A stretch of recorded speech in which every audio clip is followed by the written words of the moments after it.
Ok, nous allons commencer. Nous rendons gloire à notre Créateur, notre Elohim, El Shaddai Adonai, qui permet que nous puissions nous retrouver ici, en ce jour. Nous lui rendons grâce parce qu'il permet que nous puissions partager notre expérience avec vous les bien-aimés de Douala. Et nous allons, en cette circonstance, développer un thème pour cette première rencontre. Et le thème est intitulé « Qu'est-ce que l'homme ?» et le but de son existence dans l'univers. Donc, avant de passer la parole à notre frère qui va nous développer ce thème, nous allons prier. Nous allons remettre ce moment entre les mains de notre Seigneur. Donc, prions, Seigneur. Élève notre Père, nous te rendons grâce et te disons merci. Merci, Père éternel, parce que tu es bon. Merci, Père, parce que c'est toi qui autorises ces moments. Vraiment, toute notre supplication, c'est que pendant que nous passons ces moments avec nos frères de Douala, toute notre supplication, c'est que tu nous communiques ce que tu es. Oui, notre supplication, c'est qu'au travers de ta parole, tu touches les cœurs, tu restaures les cœurs, tu arraches les cœurs dans la prison dans laquelle l'impie les a mis pour les ramener à la lumière que tu es, afin que ces cœurs puissent te célébrer, afin que ces cœurs puissent t'acclamer, afin que ces cœurs puissent t'adorer, afin que nous sortons de la confusion des valeurs, que nous sortons de la confusion des gloires, afin que ce soit clair que c'est toi qui es la richesse, que c'est toi qui es la gloire, que c'est toi qui es la force, et que ce soit clair que Satan c'est l'imposteur, que Satan c'est le meurtrier, que Satan, Père éternel, c'est la destruction, que ce soit clair que ce système qui a été mis sur pied par Satan, c'est un système destructeur, et que seul ton système nous fait du bien, seul ton système nous donne la satisfaction. Entre tes mains, nous remettons, Père éternel, notre frère qui va nous conduire dans cet enseignement, afin que, Père, tu le remplis de ton souffle qui est ton esprit, afin que, Seigneur, lorsqu'il ouvrira la bouche, que ce soit toi qui parles au travers de lui. Sur le nom de notre Maître et Seigneur et Sauveur, Yeshua, celui-là qu'on appelle encore Jésus, que nous t'avons ainsi prié. Amen. Amen. Nous passons la parole à notre Père. Amen. Bonsoir. Nous sommes très contents d'être parmi vous. Comme nous le disions tout à l'heure à la sœur, contents parce que la raison pour laquelle nous sommes ici est celle-là, bien sûr, que vous n'ignorez surtout pas, qui rentre dans le cadre de l'espérance qui est le propre de ceux qui sont appelés à hériter du Créateur. Donc, ce qui fait que nous nous réjouissons d'avoir ce moment avec vous, et toute la supplication ou alors le souhait, c'est que ce moment se passe dans des très bonnes conditions. Ce que j'entends par bonnes conditions, c'est-à-dire que dans une cohérence, dans de l'ordre. Personnellement, j'ai mis le téléphone sur silencieux parce que ce que nous allons nous partager sont d'une profondeur unique. Ce que nous nous partagerons touche en réalité l'avenir, il faut le dire ici, de l'homme, de l'avenir de l'homme. Ça touche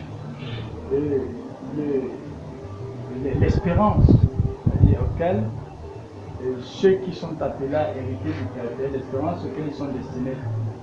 Donc ce qui fait que sans plus tarder, nous allons rentrer dans le vif du sujet que nous allons développer. Et après que le sujet ait été développé, je pense que chacun aura le temps de poser des questions par rapport à une incompréhension ou alors des questions qui peuvent être liées peut-être à certaines difficultés quant à ce qui concerne la perception de ce mystère que le Créateur a bien voulu nous révéler au travers de sa parole. Donc le sujet, il a bien été annoncé, il parlait de l'homme, qu'est-ce que l'homme et le but pour lequel il a été créé. Et ce qui fait que nous allons déjà commencer par définir ce qu'est l'homme. Et après avoir défini l'homme, nous allons définir ce qu'est l'humain. Et définissant l'humain et l'homme, nous allons aussi définir l'univers qui accueille l'homme. L'univers dans lequel nous sommes qui accueille l'homme. C'est la raison pour laquelle nous avons préparé ces supports d'enseignement qui facilitent la compréhension, facilitent la perception du sujet. Parce que le sujet, nous pouvons bien le développer, mais avec des images, ça facilite encore la compréhension. Donc, l'homme, en réalité, tel que cela est dit, je vais me baser sur les écrits bibliques, c'est celui qui est à la réplique du Créateur. Et le Messie, Yeshua, il disait, je suis le Fils de l'homme. Je suis le Fils de l'homme. Mais seulement, il faudrait toujours qu'on se rappelle que le Messie, quand il dit qu'il est le Fils de l'homme, ou alors quand il s'identifie comme étant le Fils de l'homme, il fait référence à son Père, qui est le Créateur. Et celui qui parle, en réalité, ce n'est pas la chair, mais c'est un esprit dans un enveloppe qui s'exprime. C'est un esprit dans un enveloppe qui s'exprime. Et comme je le disais, nous allons bien voir d'où est-ce que émane l'autre compréhension de l'homme, c'est-à-dire qui ne vient pas du Créateur. Parce que très souvent, nous avons une compréhension de l'homme qui est totalement différente de celle du Créateur. Nous allons lire un passage pour introduire le sujet. Passage de Proverbe chapitre 2. Proverbe chapitre 2. Proverbe chapitre 2, partie du premier verset jusqu'au verset 5. Proverbe chapitre 2, à partir du premier verset jusqu'au verset 5. À partir du premier verset jusqu'au verset 5. Mon fils, reçois favorablement ce que je t'enseigne. Retiens bien ce que je te dis de faire. Écoute les leçons de la sagesse. Efforce-toi de les comprendre. À l'intelligence, demande son aide. Appelle la raison à ton secours. Cherche-les comme de l'argent, comme un trésor caché. Alors tu découvriras comment respecter l'autorité du Seigneur. Tu réussiras à connaître Dieu. Je continue. On peut s'arrêter là. En fait, ce passage, pourquoi est-ce qu'il m'intéresse? Parce que, en réalité, ce passage, si vous le percevez bien, il met clairement en évidence deux types, c'est-à-dire d'humains. Deux types d'humains. Parce que dans d'autres versions, le Seigneur dit clairement au peuple qui était supposé être son héritier, notamment Israël, il dit, comme les nations cherchent l'or et l'argent, cherche-moi ici. Et comme les nations cherchent l'or et l'argent, cherche-moi ici. Donc ce qui fait que le Créateur commence clairement à mettre une différence entre ceux qui sont supposés être de lui et ceux qui sont supposés être d'un autre. Parce que quand lui parle des nations qui cherchent l'or et l'argent, il fait ici allusion à un peuple que j'oserais qualifier de non identifiable. Et nous allons voir ça par la suite. Il dit un peuple que j'oserais qualifier de non identifiable.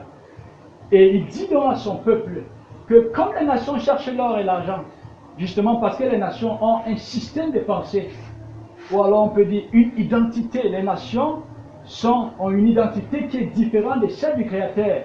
Et c'est la raison pour laquelle cette identité, ou alors celui de qui les nations dépendent, impose aux nations, ou alors aux peuples constituant les nations, une autre vision d'eux. Une autre vision d'eux. Elles imposent aux nations une autre vision d'eux. Elles imposent aux nations une, je ne sais pas comment dirais-je, un autre avenir. Elles imposent aux nations des orientations qui sont totalement différentes des orientations qui sont le propre du peuple d'Élohim. Et il dit donc à son peuple, cherche-moi ici, comme les nations cherchent l'or et l'argent. Ça veut dire que le peuple d'Élohim, lui, il est aussi dépendant du Créateur. C'est-à-dire au niveau de sa pensée. Quand on parle de la pensée, nous parlons de l'identité du peuple d'Élohim, qui en réalité n'est pas séparé de lui, mais qui est un peuple qui est donc appelé à dépendre, c'est-à-dire d'Élohim, en termes de pensée, en termes de désir, en termes d'ambition, en termes d'aspiration. Mais seulement, rappelons-nous ceci, Élohim c'est un esprit. Je parle de lui, je parle du Créateur. Hein. Le Créateur, c'est un esprit. Donc, ce qui fait que quand le Créateur lui parle, le Créateur ne parle pas à la chair. Et le Créateur parle à l'esprit de l'humain. Et vous êtes parfaitement d'accord avec moi que dans le principe de communication voudrait bien que ceux, ou alors les personnes qui communiquent entre elles, soient de la même nature. C'est la raison pour laquelle, si nous pouvons communiquer, c'est justement parce que nous sommes des humains. Hein? C'est-à-dire que les arbres communiquent entre eux, les animaux communiquent entre eux, les humains communiquent entre eux. Donc ce qui fait que Elohim il s'adresse clairement à un auditoire bien distingué. C'est-à-dire un peuple qui est supposé partager une identité commune avec lui. Et c'est à ce peuple dont il s'adresse, dont il parle à l'esprit. Et ça nous donne simplement de comprendre que pour le Créateur, l'homme, c'est l'esprit qui est revêtu de ses caractéristiques. L'homme, je parle bien de l'homme, c'est un esprit qui est revêtu de ses caractéristiques. Mais maintenant, d'où vient donc le fait que nous pouvons avoir affaire à une espèce, je dirais bien, d'apparence humaine non identifiable? Ce sont les questions que nous allons nous poser. Puisque l'esprit du Créateur émane, ou alors existe l'esprit de l'humain. Autant pour moi, l'esprit de l'humain existe par le Créateur. C'est-à-dire c'est le Créateur qui a appelé l'existence de chacun de nos esprits. Et ce qui émane du Créateur est à la base pur. Ce qui émane du Créateur est à la base pur. Parce qu'en le Créateur, il n'y a aucune impureté. Ce qui émane du Créateur est à la base pur. Mais d'où vient-il? Nous pouvons nous poser la question, d'où vient-il que l'esprit des humains sont parfois dépositaires des caractères qui sont totalement opposés à celui du Créateur? C'est-à-dire, vous voyez, au travers des humains, il s'exprime la jalousie, il s'exprime la cupidité, il peut s'exprimer la méchanceté, il peut s'exprimer les rivalités, il peut s'exprimer des convoitises, il s'exprime, c'est-à-dire des caractères qui sont totalement opposés de ceux du Créateur. Ça veut simplement dire que cette race dont je disais tout à l'heure, que j'oserais qualifier de non identifiable, c'est une race croisée. Je dis bien c'est une race croisée. Parce que pour le Créateur, l'homme, ce n'est pas celui qui a deux pieds, deux mains comme nous sommes là. L'homme, c'est l'esprit. C'est-à-dire l'esprit dans le corps qui est habité de ses caractéristiques. Et c'est pourquoi le Messie disait, je suis le Fils de l'homme. Donc ce qui fait que nous faisons donc face aujourd'hui à une espèce à l'apparence humaine mais qui est croisée. C'est pourquoi le langage des sirènes, parce que le Créateur ne parle pas l'écho, c'est un langage. Vous voyez les sirènes, non? C'est-à-dire vous voyez un poisson, c'est-à-dire une entité qui a, c'est-à-dire un dessous de poisson et des membres supérieurs semblables à celles de l'humain. Donc il n'est ni humain ni poisson. Et c'est ça en réalité la condition de l'humanité. Puisque nous le disons bien qu'à la base, l'homme pour le Créateur, c'est celui qui est revêtu des caractéristiques du Créateur.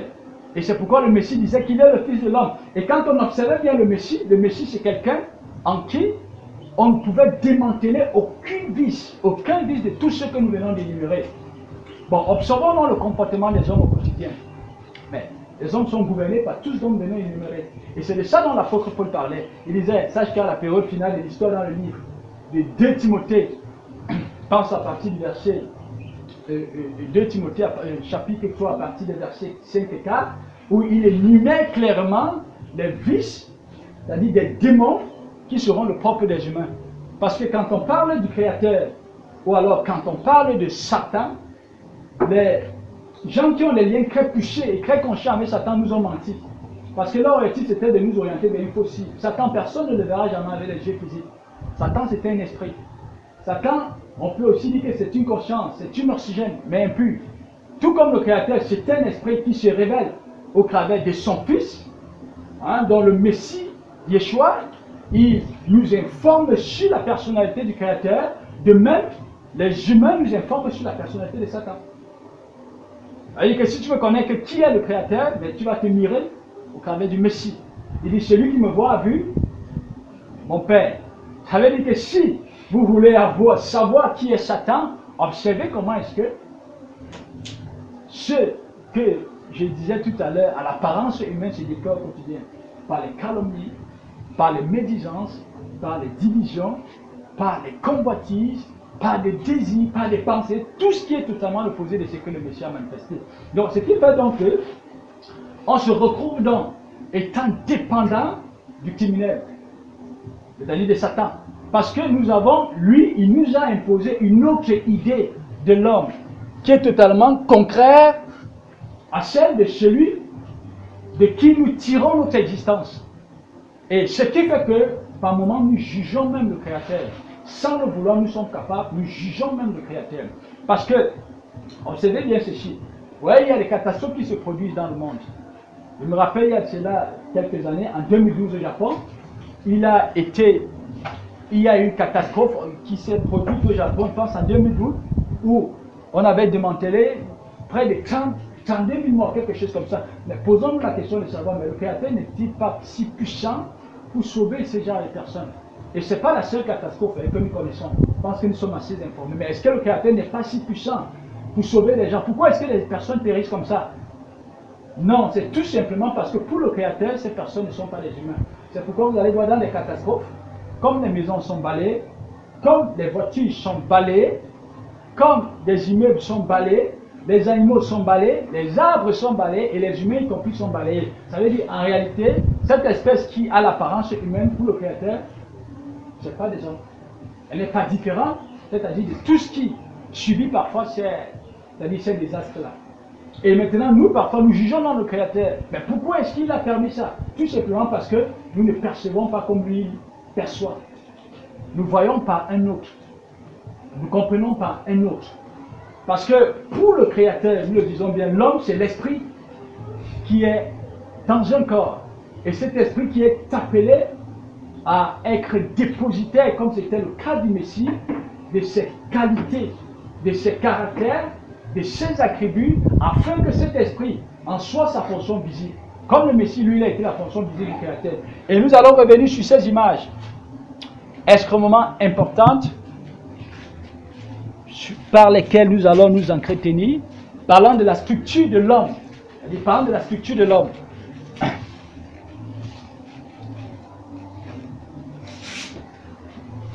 Voici en réalité pour le Créateur la structure de l'homme. C'est-à-dire quand le Créateur lui parle de l'homme, c'est-à-dire il y a cette dimension spirituelle qui est constituée de l'esprit et de l'âme. Et il y a la dimension physique qui est constituée du corps. La dimension spirituelle de l'homme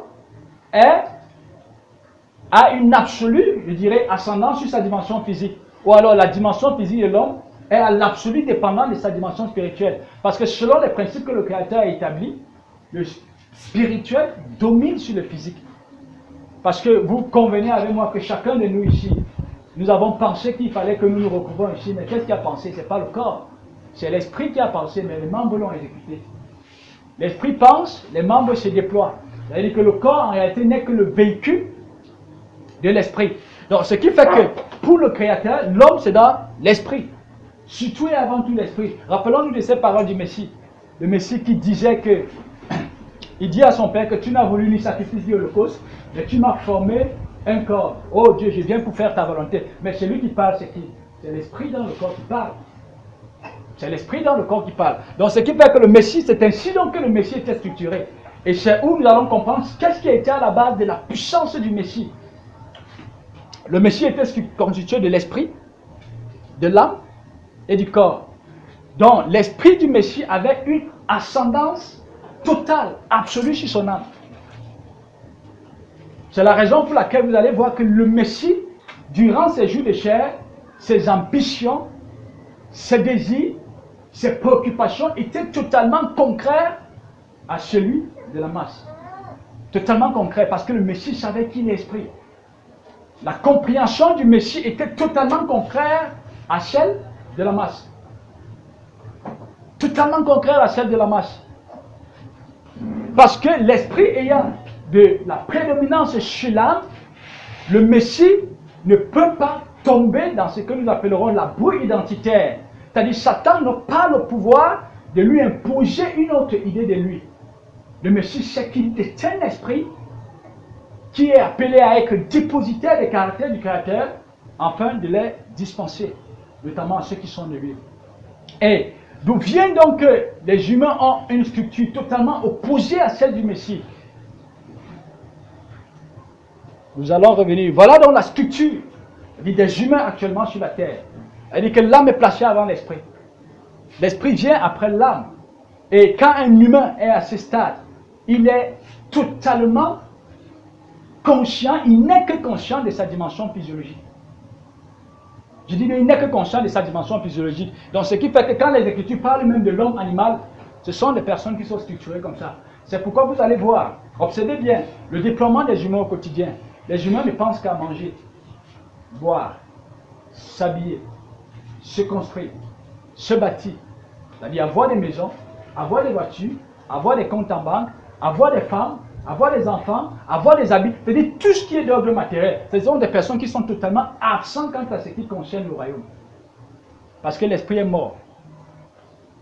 Et bien même quand on se réclame d'enfants de Dieu, chrétiens, pasteurs, apôtres ou le reste, c'est ainsi que les gens sont structurés. Parce que quand les gens vont s'engager dans la religion, c'est pour la résolution de tout ce que nous venons d'énumérer. Les gens vont dans la religion pour invoquer un Dieu pour que les affaires marchent. Les gens vont dans la religion pour invoquer un Dieu pour avoir des visas.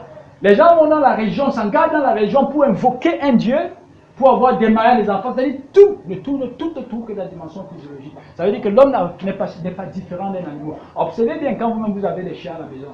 Quand l'animal se lève le matin, il a une seule préoccupation.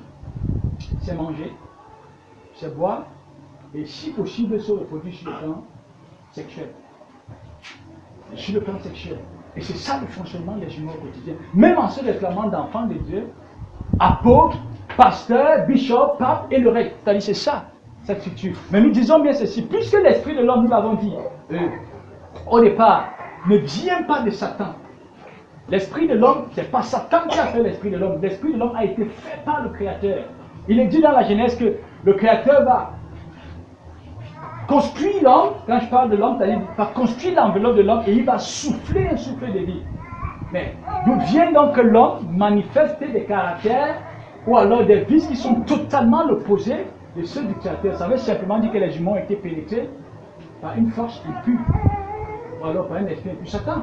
C'est pourquoi on remarquait bien dans la Genèse qu'avant qu'Adam et Ève ne soient pénétrés par le violeur, puisque Adam était supposé, je dis bien supposé, dépendre du Créateur, Adam et Ève ne se définissaient que par rapport au Créateur.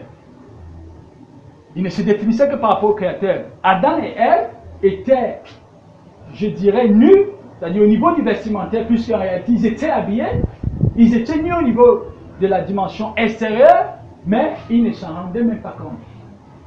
Ils dépendaient, ils se définissaient par rapport au Créateur. Et ce qui fait donc qu'il y avait donc une relation harmonieuse qui était établie entre Adam, Ève et le Créateur, une relation harmonieuse.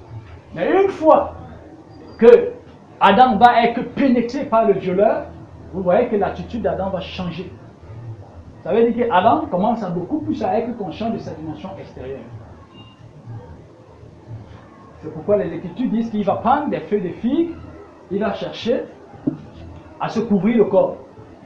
Et bien même quand le Créateur va le chercher, vous voyez que l'attitude que Adam a vis-à-vis du Créateur est totalement l'opposé de l'attitude qu'il avait autrefois, avant qu'il ne soit victime, c'est-à-dire de cette pénétration. Adam va chercher à se définir par rapport à des éléments extérieurs. Et vous voyez qu'en réalité, c'est ça la condition de l'humanité actuelle. Parce que tout le monde veut être, mais à partir de ce qui n'est pas. Tout le monde veut être, mais à partir de ce qui brûle. Tout le monde veut être, mais à partir de ce qui périt, à partir de ce qui finit. Et c'est pourquoi des personnes comme Salomon pouvaient dire, il a vu une vanité sur la terre. Tous les êtres humains ne veulent se définir ou bien veulent être par rapport à ce qui finit. C'est-à-dire, je paraphrase, parce qu'il dit que chacun pense être important plus que son prochain parce qu'il possède, parce qu'il a accumulé des éléments qui périssent.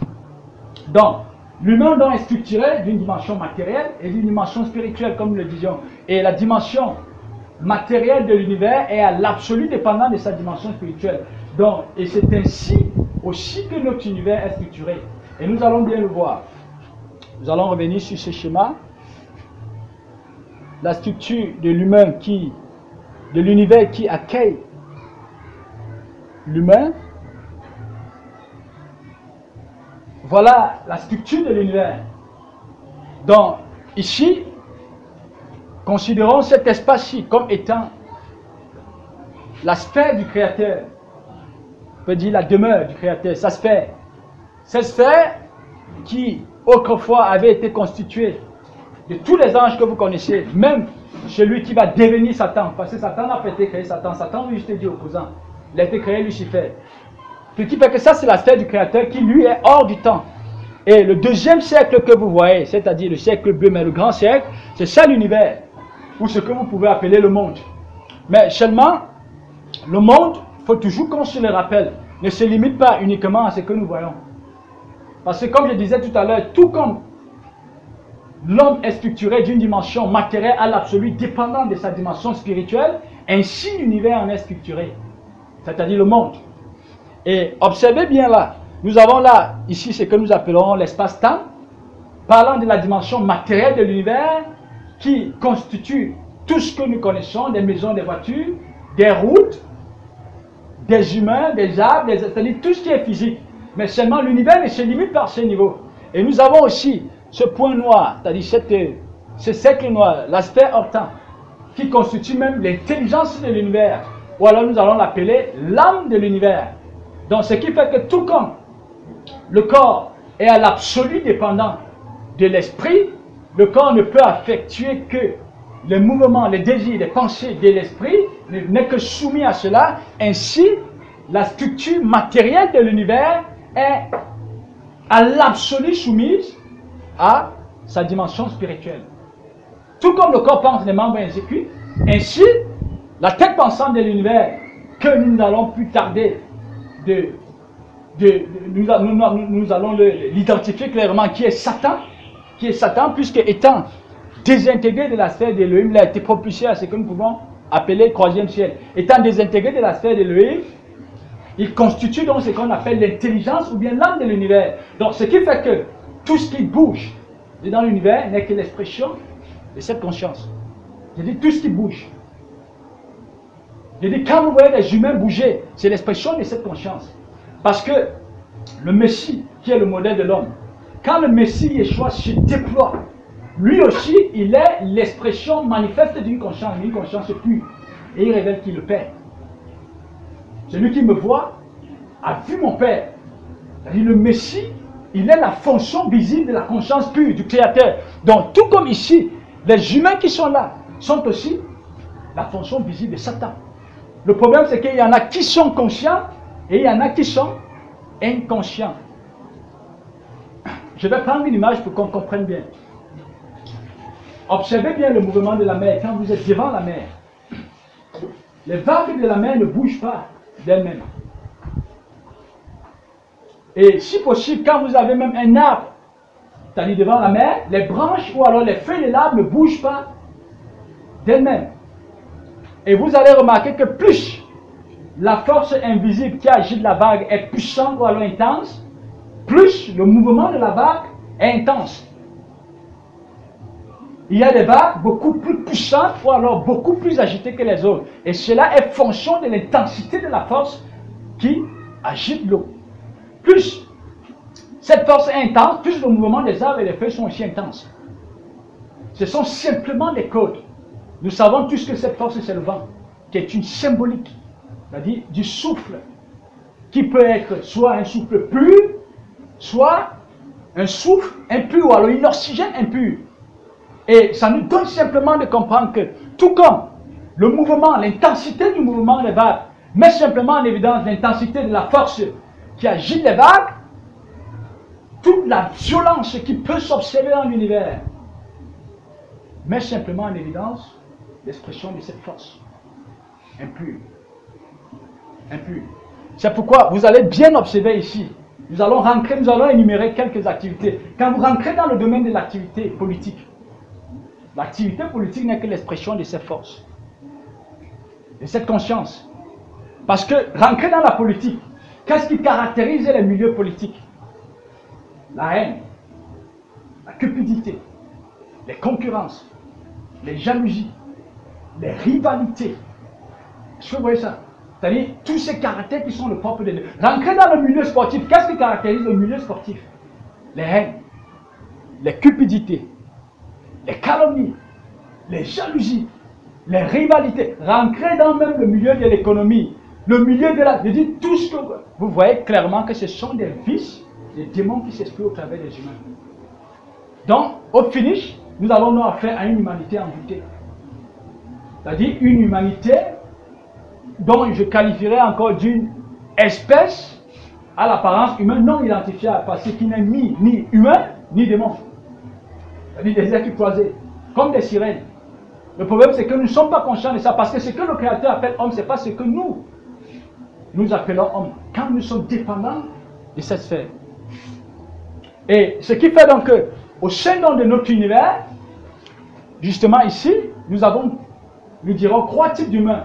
La première catégorie d'humains, nous avons, je dirais, des hommes, avec des personnes qui, en réalité, sortent de la dépendance par le lien avec le Créateur et qui, au fur et à mesure qu'elles évoluent, deviennent sa fonction visible.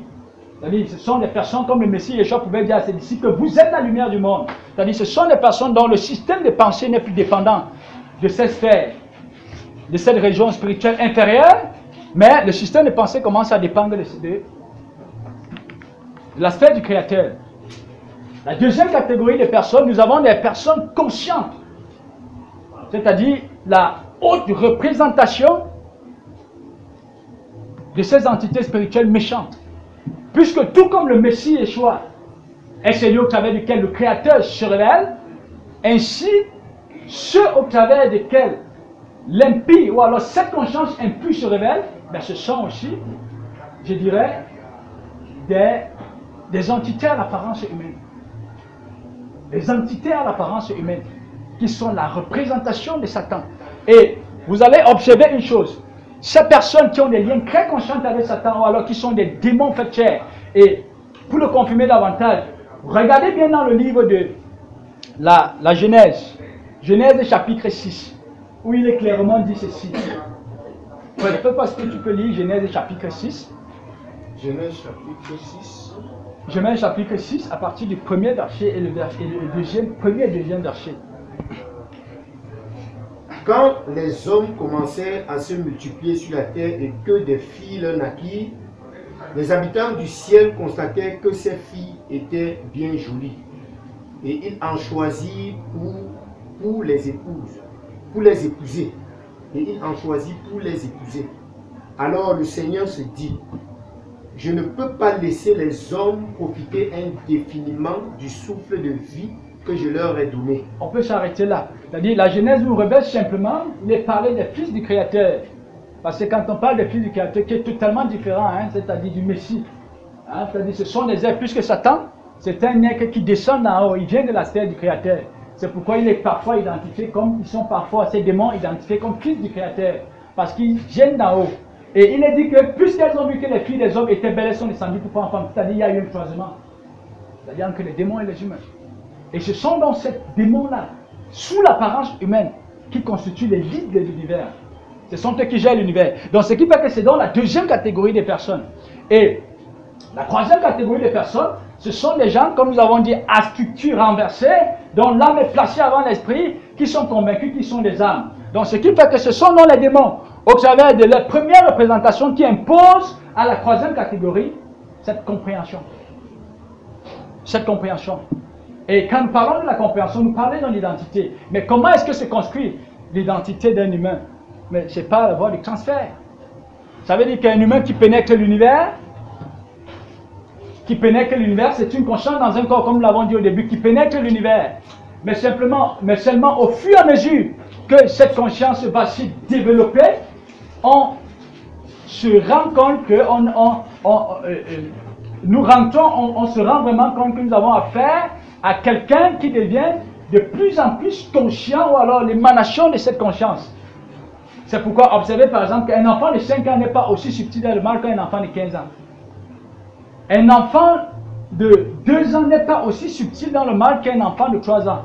Tout simplement parce que le seuil de maturité, je ne sais pas si je peux le dire comme ça, d'un enfant de 15 ans n'est pas similaire à celui d'un enfant de 5 ans. Et ce qui fait donc que cette première représentation de Satan, ici là, ce sont eux qui constituent ce qu'on appelle les leads de l'univers. Donc les leads de l'univers, en réalité, nous ont, mais ce sont les démons. Ce sont les démons. mais simplement qui, pour exercer leur autorité ou bien pour accomplir leur dessein, ont besoin, tout comme le Créateur, de s'appuyer sur des humains. Pas sur des humains, oui, nous pouvons le dire comme ça. Ils ont besoin de support. Et cette élite, donc, elle impose donc une autre compréhension à la masse. Je vais partager quelque chose avec vous. Je ne sais pas s'il y en a certains d'entre vous qui l'ont vu aussi sur Facebook. Il y a de cela quelques mois, je ne peux plus identifier le nombre de mois, pendant que je parcourais Facebook, je vois le président Barack Obama qui rentre dans un restaurant avec sa femme. Et ils prennent un repas. Il rentre dans le restaurant avec sa femme, ils prennent un repas. Et après avoir pris le repas, il fallait qu'il règle la facture. Quand il sort la carte pour régler la facture, on nous fait comprendre que la carte d'Obama est vide. C'est-à-dire qu'il n'a rien. Et Obama se met à rire. Et en fait, le problème c'est quoi? C'est que ce sont des personnes qui, par les liens très poussés avec l'impie, elles sont convaincues que ce qu'elles sont n'est pas fonction, bien ne dépend pas de ce qu'elles peuvent avoir matériellement. Je ne sais pas si vous comprenez ça. Mais elles imposent à la masse de la population que ce dont vous avez besoin, c'est l'argent. Il faut vous activer. Mais pourtant, elles savent clairement que ce qui fait leur force, ce qui fait leur pouvoir, ça n'a rien à voir avec ce qui est matériel. Elles savent que c'est la position qu'elles ont au sein de l'univers. C'est la position qu'elles ont au sein de l'univers. Mais elles imposent à la masse de la population une autre compréhension. Parce que Barack Obama, dans un restaurant, il est convaincu qu'un gamin qui est là ou bien un autre monsieur qui est là, pour lui, ça sera un honneur de régler la partie du chef de l'État. Puisque le spirituel domine sur le physique. Donc, en fait, c'est ça. Donc, quand on parle donc du Messie, qui vient donc sauver les humains, ou alors le Créateur qui vient sauver les humains par le Messie, ce que le Créateur vient racheter, c'est l'esprit de l'homme. C'est l'esprit de l'homme. Comme il est dit que la chair et le sang n'héritent pas du royaume des cieux. C'est l'esprit de l'homme que le Créateur vient racheter. Puisque, comme nous le disions tout à l'heure, observez bien ici, que ce soit dans des maisons, que ce soit dans des familles, ce sont les mêmes caractéristiques, celles que nous avons énumérées tout à l'heure. Parce que quand vous rentrez même dans les milieux religieux ou quoi que ce soit, ce sont les mêmes caractéristiques. Le fidèle veut bouffer le pasteur veut bouffer les fidèles. Quand le pasteur va voir le fidèle, c'est pour dire, quand le fidèle va voir le pasteur, c'est pour dire au pasteur, fais un peu comme le marabout du village, pour que mon visage puisse sortir. Est-ce que vous comprenez ça? Ça veut dire chacun a ses intérêts. Et le pasteur aussi lui dit au fidèle, mais paie les dîmes, paie les offrandes. Donc vous voyez que les relations humaines sont caractérisées par la duperie, la méchanceté, la tromperie. Vous rentrez même dans les foyers. Dans des foyers, je dis, si ce n'est pas le Créateur qui commence à se déposer dans des... Je vous dis, même des foyers, c'est la même chose. La preuve en est, vous êtes d'accord avec moi que ce que l'on appelle, je dis bien ce que l'on appelle mariage dehors, ou alors union entre le masculin et la féminin, aujourd'hui, c'est quelque chose qui se fait par des intérêts. C'est-à-dire, on ne cherche même plus à connaître qui est la personne intérieurement, mais ce qui nous intéresse, ce sont les avantages qui sont liés aux éléments intérieurs. Vous rentrez même dans la relation qui existe entre la maman et l'enfant. Pareil. Parce que observez bien nos enfants sont beaucoup plus attachés aux parents qui résolvent leurs problèmes matériels. Observez bien ça. Et quand même le parent aussi prend soin de l'enfant, entre guillemets, je dis bien entre guillemets, et que l'enfant atteint un seuil de maturité où il peut commencer à être utile, il devient, c'est-à-dire, pour le parent, c'est-à-dire le parent a des attentes. Le parent a des attentes. Donc au finish, nous réalisons clairement que les humains sont gouvernés, dominés par une autre force qui est l'opposé de celle du Créateur. Donc je vais m'arrêter là. S'il y a des questions, on va évoluer avec...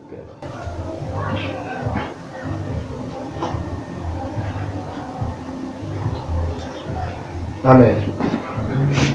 Donc la parole est à vous. Celui qui a une incompréhension, une question, la parole est à qui veut la prendre.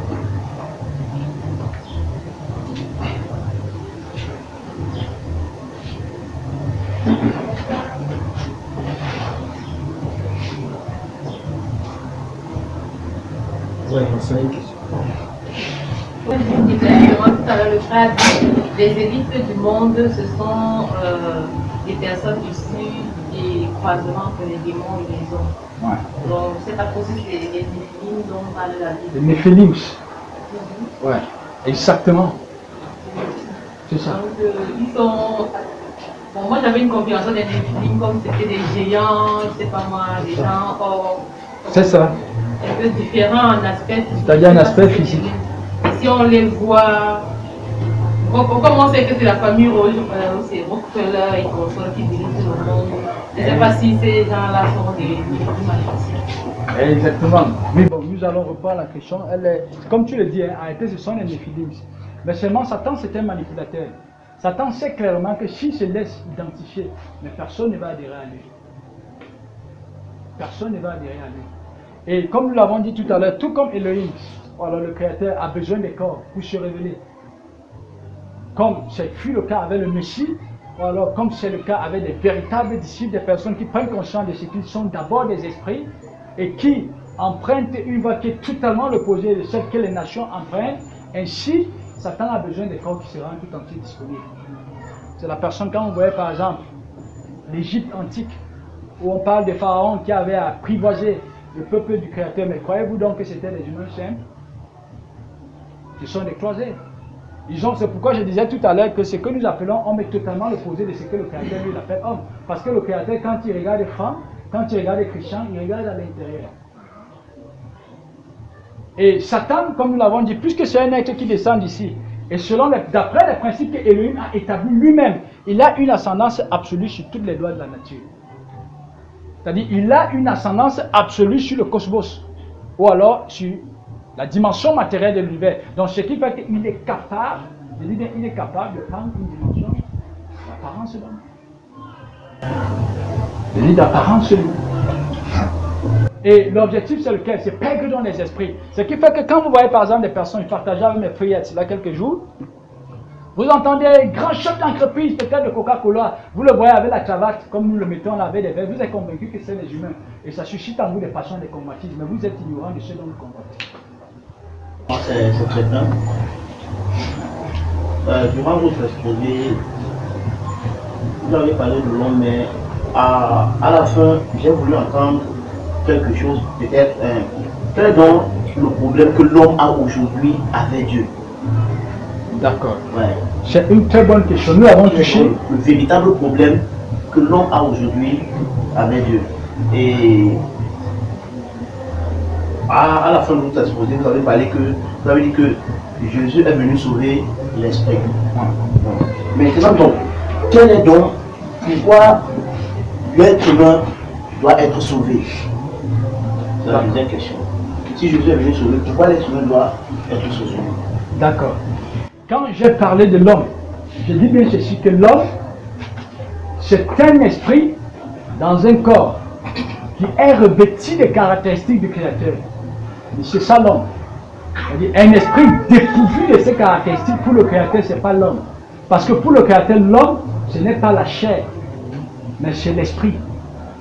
Et si donc le Créateur a assigné un corps matériel à l'esprit, alors je peux maintenant dire aux humains, c'est tout simplement parce que d'après la pensée du Créateur, ce qui fait partie de son projet, c'est que l'homme est appelé, ou alors l'humain est appelé à être sa réplique. C'est pourquoi à la Genèse, il dit, faisons l'homme à ma ressemblance et à notre image. Hein, ça veut dire que le projet du Créateur, c'est que chaque être humain qui est étant appelé à l'existence par lui, soit dépositaire de ses caractéristiques, afin d'en être la fonction visible. Et c'est la raison pour laquelle le Messie vient, parce que le Messie n'en avait pas besoin. Le Messie vient simplement révéler aux humains le modèle d'homme que le Créateur agrée et ce à quoi ils sont appelés. C'est pourquoi il veut dire d'ici, mais si vous croyez en moi, vous adhérez à moi, vous ferez les œuvres que je fais, et vous ferez même des œuvres plus grandes. Donc, je ne saurais dire qu'il y a un problème entre le Créateur et les humains. Il y a un problème quand un humain est inscrit dans la voie de la vérité et qu'il s'en détourne. Je ne sais pas si on perçoit, c'est bien différent. Quand nous sommes inscrits dans la voie de la vérité, que le Créateur par sa parole nous amène à comprendre que nous sommes des esprits, ce qui, automatiquement, si nous prenons conscience de cet état, nous devons faire chemin retour, nous ne fonctionnons plus à partir des passions de notre chair, nous rentrons dans la liberté.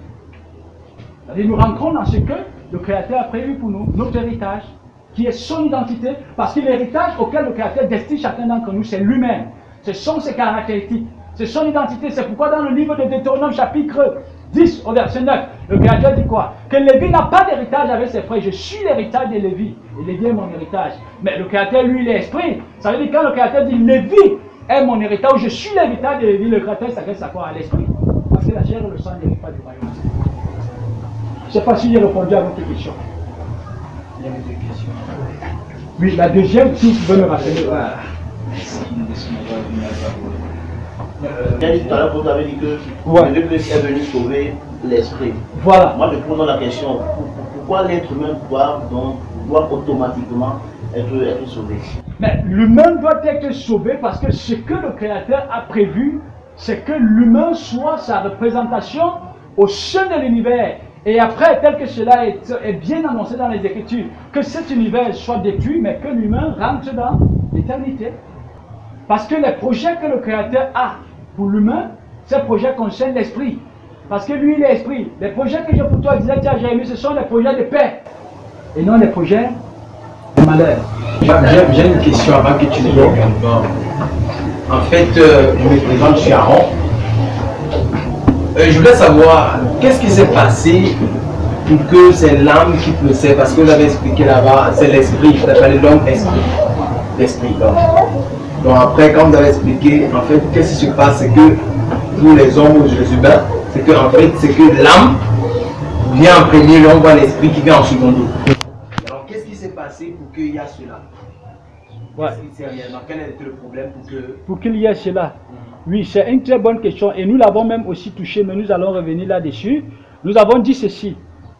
Celui qui est considéré comme étant le premier homme, ça va nous donner automatiquement l'occasion de toucher brièvement ce dont nous avons prévu, mais qui n'a pas été le cas.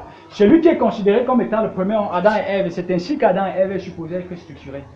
Parce qu'Adam et Ève, c'est un projet qui doit s'accomplir. Et le Messie en est l'accomplissement. C'est pourquoi le Messie vient. Parce que si Adam et Ève étaient réellement, nous disons bien réellement, à l'image du Créateur, ils devaient refléter le Créateur en termes de sagesse, de puissance, d'intelligence. Et par conséquent, ils ne pouvaient pas se faire tromper par la créature, c'est-à-dire par Satan. Ça veut dire Adam et Ève est supposé être structuré ainsi. C'est pourquoi j'ai dit ceci, qu'ils dépendaient du Créateur. Ils dépendaient du Créateur, ils se définissaient par rapport au Créateur. Il était nu, c'est simplement des codes, ce sont des symboles. Il était nu sans savoir qu'il était nu. Donc vous voyez clairement une identité qui se reconnaît comme essentiellement esprit.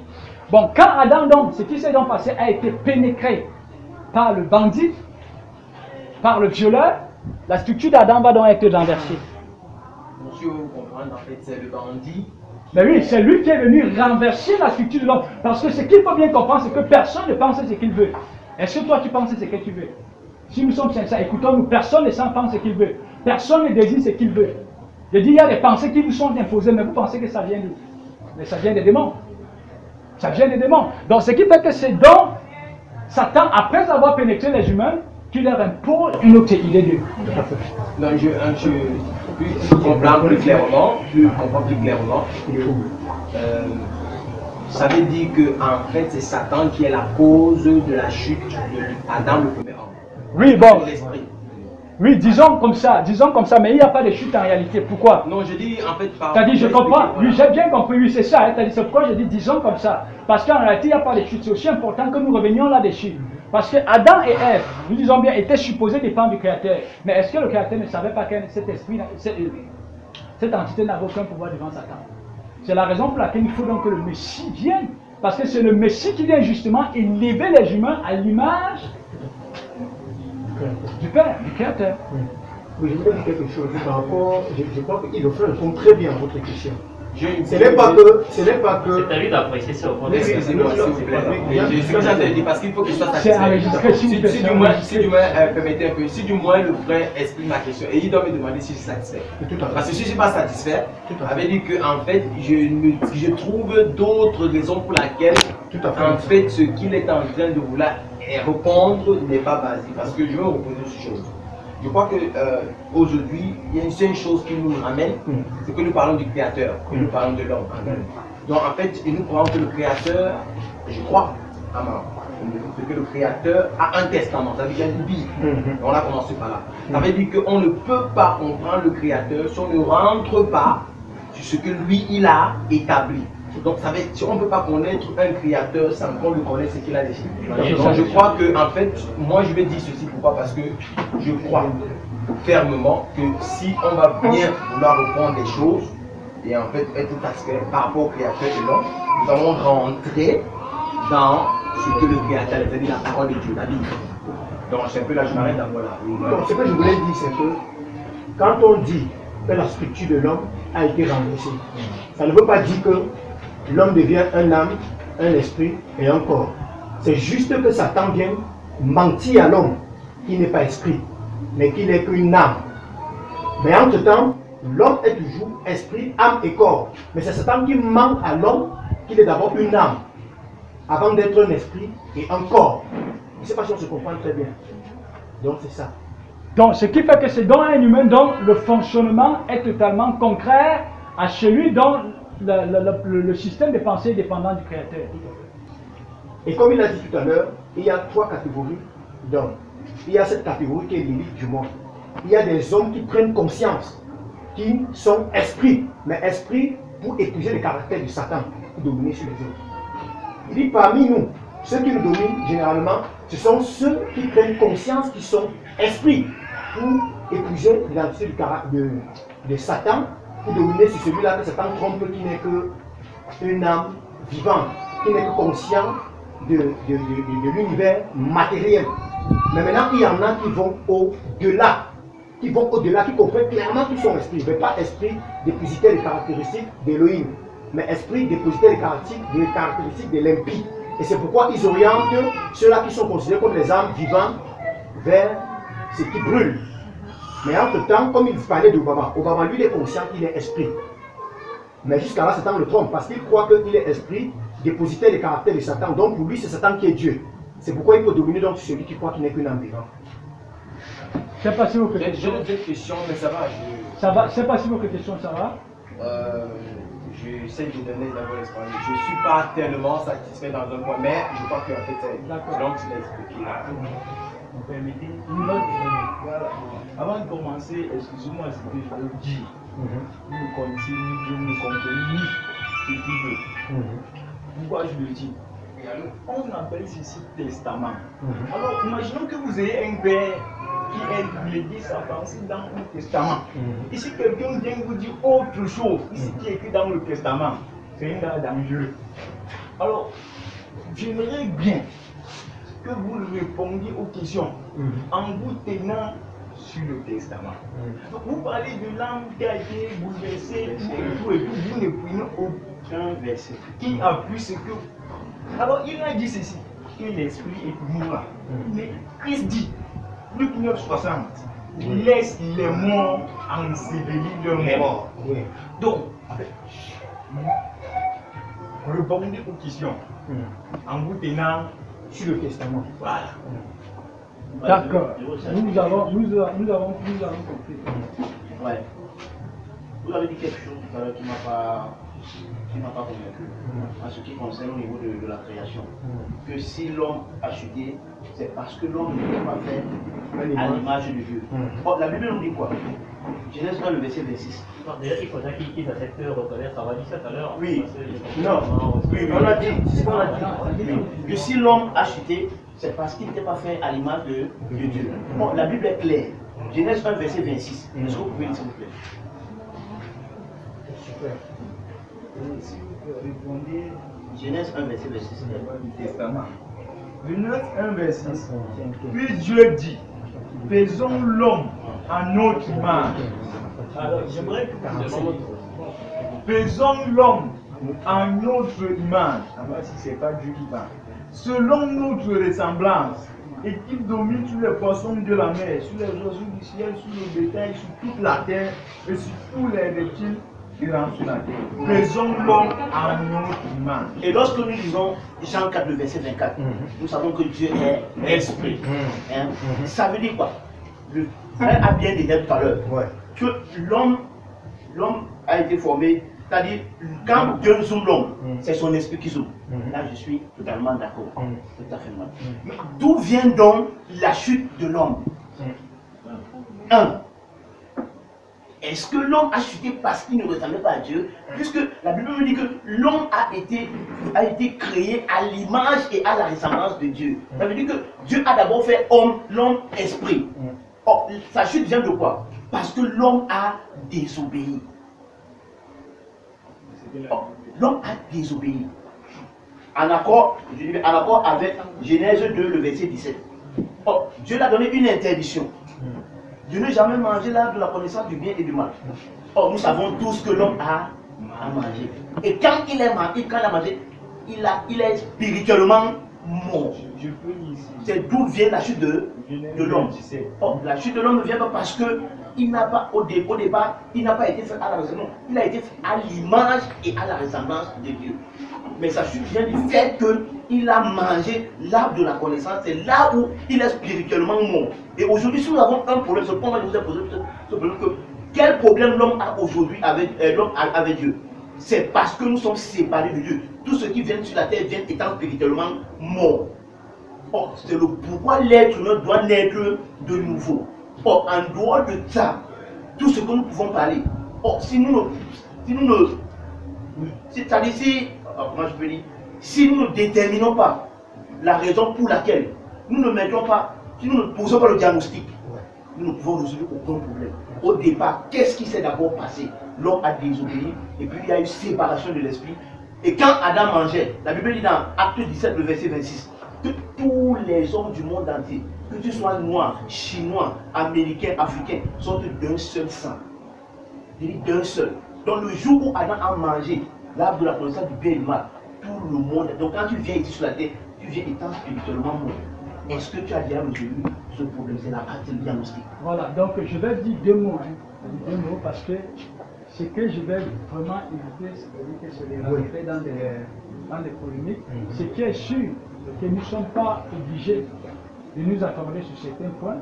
Mais ce qui est sûr, c'est que si nous n'avons pas le même héritage, les événements vont arriver dans l'univers et nous nous accorderons sur certains points si nous n'avons pas le même héritage. Mais ce que je vais vous faire comprendre, et vous n'êtes pas vraiment obligé de l'accepter comme ça. 1. Quand on parle de la parole du Créateur, ça n'a rien à voir avec les codes bibliques. Comprenez ça comme ça. La parole du Créateur n'a rien à y voir avec ce que vous tenez à la main. Ça veut dire quoi? Je dis bien rien à y voir. Quand, monsieur, permettez-moi, je vous ai laissé le temps de... Si vous prenez ça, toutes les Bibles du monde entier, vous les brûlez, vous avez brûlé la parole du Créateur. Les Écritures disent ceci au commencement était quoi? La parole. La parole. La parole est l'esprit et vie. Ça veut dire que tout comme le Créateur peut s'appuyer sur les Écritures pour te parler ou bien pour te révéler, même par un événement, même par une image, il peut te parler. C'est-à-dire la parole te parle, elle t'instruit. Pourquoi? Si nous résumons la parole au code écrit, je vous dis bien, ça révèle un niveau d'aboutissement terrible. Parce que je vais vous dire ceci, Abraham, Isaac, Jacob, qui ont marché avec le Créateur, parce que les codes écrits viennent au niveau de Moïse, dans les tables de la loi. Est-ce que vous comprenez bien ça? À partir de Moïse. Mais par quoi est-ce que Abraham, Isaac et Jacob ont été conduits? Par la parole.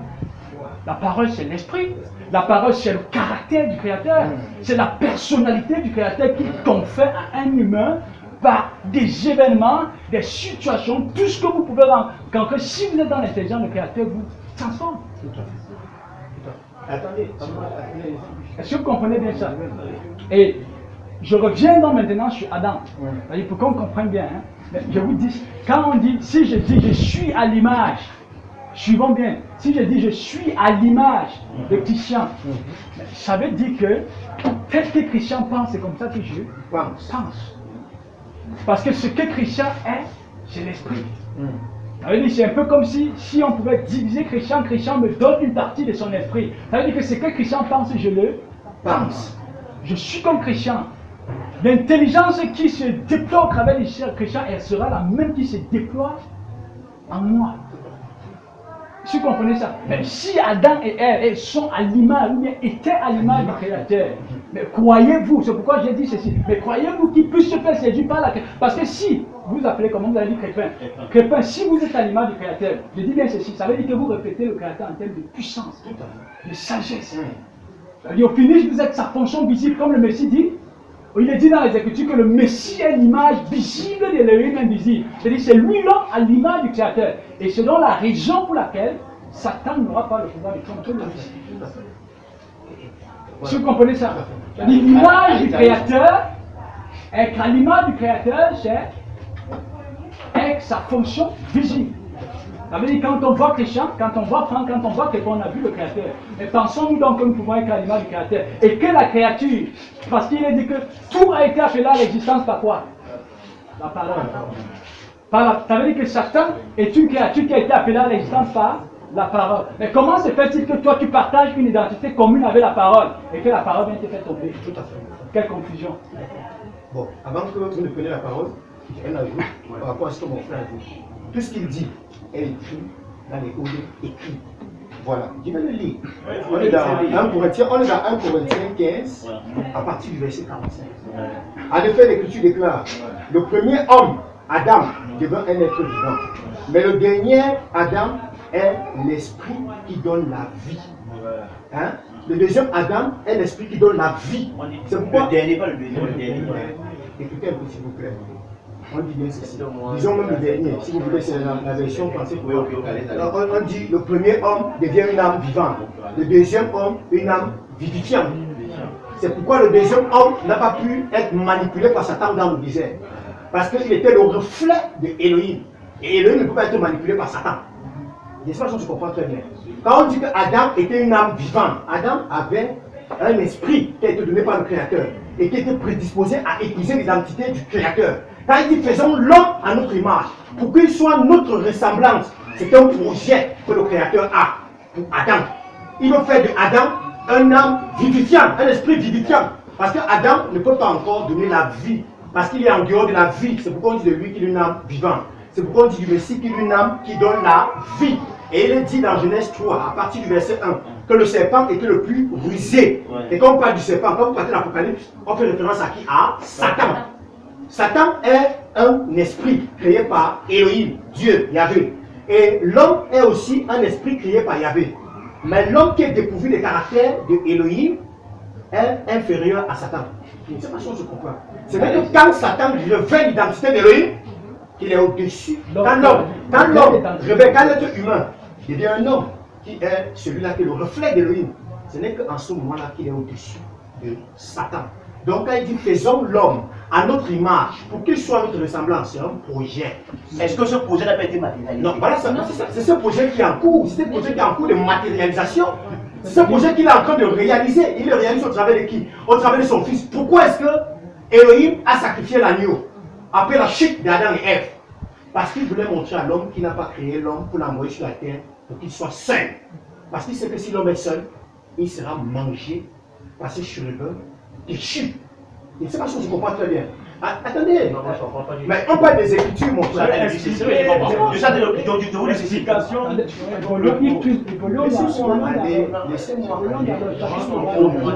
Laissez-moi aller jusqu'à où on vous a écouté, mes frères. Et c'est comme le frère l'a dit, on n'est pas ici pour, je ne sais pas, pour un combat d'idées. Non, ce n'est pas pour un combat d'idées. On est ici vraiment, on est ici pour l'édification. Donc si on ne se comprend pas aujourd'hui, on pourra se comprendre même après.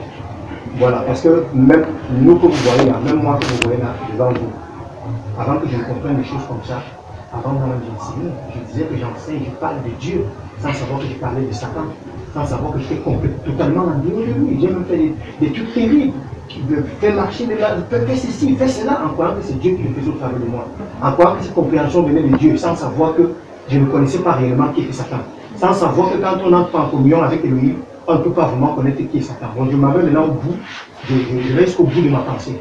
Ce que j'étais en train de dire, comme le frère l'a dit, c'est juste un rappel. C'est tout ce qu'il a dit dans ce monde, pendant qu'il développait ce terme. Et comme le frère dit qu'il faut citer les hauts d'époux, j'ai bien dit que on dit dans Genèse 3, et on dit dans Genèse 1, verset 26, que tu as lu, que faisons l'homme il parle à qui? Il parle à son vis-à-vis. Il parle à celui-là qui existe avant toutes choses, avant la création de l'univers. On parle de lui dans Proverbe 8.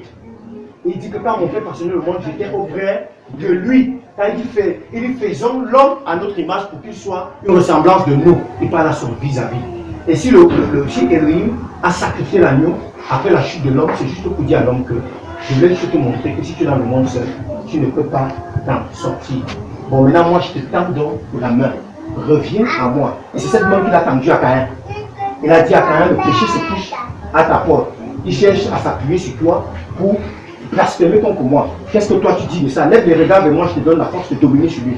Caïn a refusé. Mais quand il a tendu la main à l'homme qui s'est détourné de lui, l'homme a accepté. C'est pourquoi il annonce ce qu'il va faire bientôt. Il sacrifie l'animal qui symbolise le Messie. Et c'est cette même main qui nous tend encore aujourd'hui. Aujourd'hui, il nous donne de comprendre ce qu'il a donné de comprendre à Adam, que Satan vous a trompé. Satan vous a menti. Je vous révèle les choses telles qu'elles sont. Je vous tends la main, revenez à moi. C'est là alors, quand on refuse de revenir au Seigneur, on est dans le péché. Je ne sais pas si on se comprend. Quand on refuse de retourner au Seigneur, lorsqu'il nous révèle que nous sommes en dehors de lui, que nous sommes habités de Satan, que nous pensons par lui, et que nous acceptons, quand nous refusons, c'est là où nous sommes dans le péché. Mais quand nous acceptons de retourner à lui, je vais ajouter, avant que vas-y, je ne serai pas long. Et justement, c'est Tom, à l'image du Créateur. C'est ce que, ça c'est bien après Adam. Hein. Je dis bien, ça c'est bien après Adam. Donc vous estimez que c'était lui. C'est ce qui est annoncé par le roi David. Je pense que c'est dans Proverbe chapitre 8. Il dit, quand je regarde les ciels et la terre, qu'est-ce que c'est que l'homme? tout à fait. Pour que tu te souviennes de lui. Qu'est-ce que le Fils de l'homme? Pour que tu prennes garde à lui. Tu l'as fait de peu inférieur à toi. Tu l'as dédié au péché. Mais il parle de qui? Il parle du Messie. Mais il parle du Messie. Ça veut dire que l'homme a la fille de le Messie. Le Messie était plus inférieur que les hommes. Il dit tu l'as fait de peu inférieur à toi. Parce qu'on dit que tout a été subordonné au Fils, excepté celui qui lui a subordonné toutes choses, son Père. Il parle du Messie. Et c'est dans le Messie, c'est pourquoi on dit le Messie vient. C'est le Messie donc qui vient, puisque le frère a demandé si est-ce que ça s'est accompli. Oui, ça s'est accompli dans le Messie, mais seulement ça doit aussi s'accomplir dans la vie de ceux qui sont appelés à hériter du Créateur. Ça veut dire que ça doit s'accomplir dans ta vie, ça doit s'accomplir en moi. Et pour terminer, c'est-à-dire, personnellement, je vais m'arrêter là. Pour terminer, observez bien ceci. Quand vous rentrez dans les Écritures, le Créateur, quand lui s'adresse, c'est quelque chose de très important. Le Créateur s'adresse à des personnes qui sont supposées être dans la même situation. Ceux comprenez ça. C'est-à-dire, c'est pourquoi vous allez voir que la loi avait été donnée au peuple considéré autrefois comme juif. Ça veut dire que c'était un peuple qui était supposé avoir des ressources qui lui permettaient non seulement de percevoir les desseins de lui, vous savez, de sa parole, mais aussi de s'y soumettre. Donc, pour comprendre le langage du Créateur, on n'a pas uniquement besoin de ça. Je dis bien que pour comprendre le langage du Créateur, on n'a pas uniquement besoin des codes écrits. Quand vous pénétrez la sphère du Créateur, ce qu'il disait tout à l'heure, naître du Créateur. Moi, j'ai des preuves qui font uniquement en notre temps. Oui, mais je dis ceci, je vous dis ceci. Quand vous pénétrez la sphère du Créateur, ça c'est ce que vous pensez. Non. Mais je dis c'est ce que. Oui, je dis c'est ce que vous pensez. C'est moi qui ai la parole. C'est ce que vous pensez. Quand vous pénétrez la sphère du Créateur, vous comprenez tout par lui. Ça veut dire que même Satan, quand Satan parle, vous comprenez le langage du Créateur, même au travers de Satan. Vous comprenez même le langage du Créateur au travers de Satan.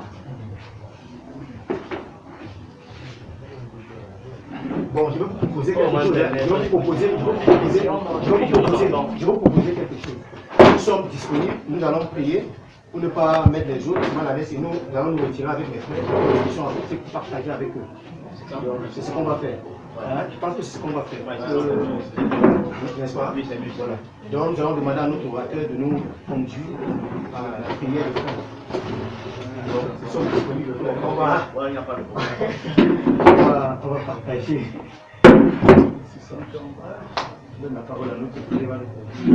Donc, ce qui fait que nous allons demander aux frères, n'est-ce pas, de prier pour clôturer le moment avant que nous voulions aussi l'extérieur. C'est ce que nous allons faire. Seigneur, nous te bénissons et nous te rendons grâce. Toi qui savais cette assise avant même la fondation du monde. C'est au travers de ta parole que nous devons être de nouveau. Oui. Et c'est toujours au travers de ta parole que toute chose a été faite. Et rien sur la terre ou sur le ciel n'a été fait sans ta parole. Merci encore Seigneur pour la compréhension que toi tu voudrais qu'une personne entourée ici comprenne ce soir. C'est toi qui donnes un cœur pour comprendre, des yeux pour voir, des oreilles pour entendre. Nous te bénissons encore pour cette soirée et nous voulons uniquement nous appuyer sur ta parole afin qu'elle nous inspire, elle nous instruit et qu'elle nous corrige. Dans le nom de Jésus. Amen. Amen. Amen.